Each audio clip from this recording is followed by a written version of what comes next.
Hello guys, welcome to my YouTube channel. তো আমরা এখন বর্তমানে দাঁড়িয়ে আছি গোয়া অঞ্জনা বিচে। এই যে অঞ্জনা বিচের এদিকে, এটা হচ্ছে দক্ষিণ ভারতের মানে গোয়ার সব থেকে লাস্ট পয়েন্ট। এখান থেকে শুরু সমুদ্র। আমরা সেই জায়গাটাতে দাঁড়িয়ে আছি বর্তমানে।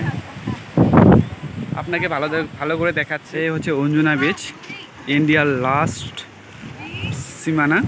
এখান থেকে শুরু সমুদ্র, আর এদিকে সানসেট ভিউ। এই যে অঞ্জনা বিচ, এদিকে নারকেল গাছ আছে, ওদের উপরে সিঁড়ি বেয়ে নিচে নামতে হয়। আর এখান থেকে দেখতেই পাচ্ছেন ওদিকে পাহাড় আছে, নিচে সমুদ্রের ঢেউ, আর খুব জোরে বাতাস বইছে। দেখে শুনে উপরে উঠছি। এই যে সিঁড়িটা, এদিকে আরও উপরে উঠতে হবে। এই যে এখান থেকে সব থেকে দেখতে ভালো লাগছে। ওই জায়গাটা তখন আমরা ছিলাম, ওখান থেকে আমি ভিডিও করেছিলাম। তো ওই জায়গাটা থেকে নেমে এদিক থেকে সিঁড়ি থেকে নেমে এদিকে আসলাম। আর বর্তমানে তো দেখতে পাচ্ছেন ওদিকে বর্ডার আছে, ওদিকে যাওয়া যাবে না, তাই আমরা এখান থেকে ভিডিও করছি। খেপড়ো অবস্থা একদম হয়ে গেছে।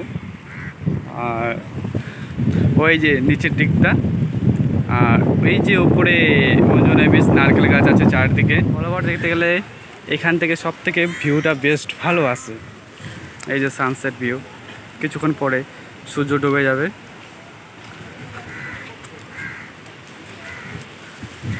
আর এই যে উপরেও ছিল, এই যে এটা সিঁড়ি, সিঁড়ি থেকে উপরে উঠতে হয়। উপরে উঠে বসে আছি। তারপর এই যে নারকেল গাছগুলো, এই সি বিচের নিচে এলাকা। আর আমরা এখন সব থেকে টপে উপরে আছি। আর এই যে পিছনে দেখতে পাচ্ছেন, এই পিছন থেকে আমাদের যেতে হবে। আপনারা যদি এখানে আসতে চান তো বাইক ধরেও নিচে আসতে পারবেন, সেরকম ব্যবস্থাও আছে। আর নাহলে সিঁড়ির ব্যবস্থা, এখানে একটু হেঁটে হেঁটে আসছেন। তো ওকে বাই, যারা নতুন অবশ্যই চ্যানেলটি সাবস্ক্রাইব করবেন আর শেয়ার করবেন।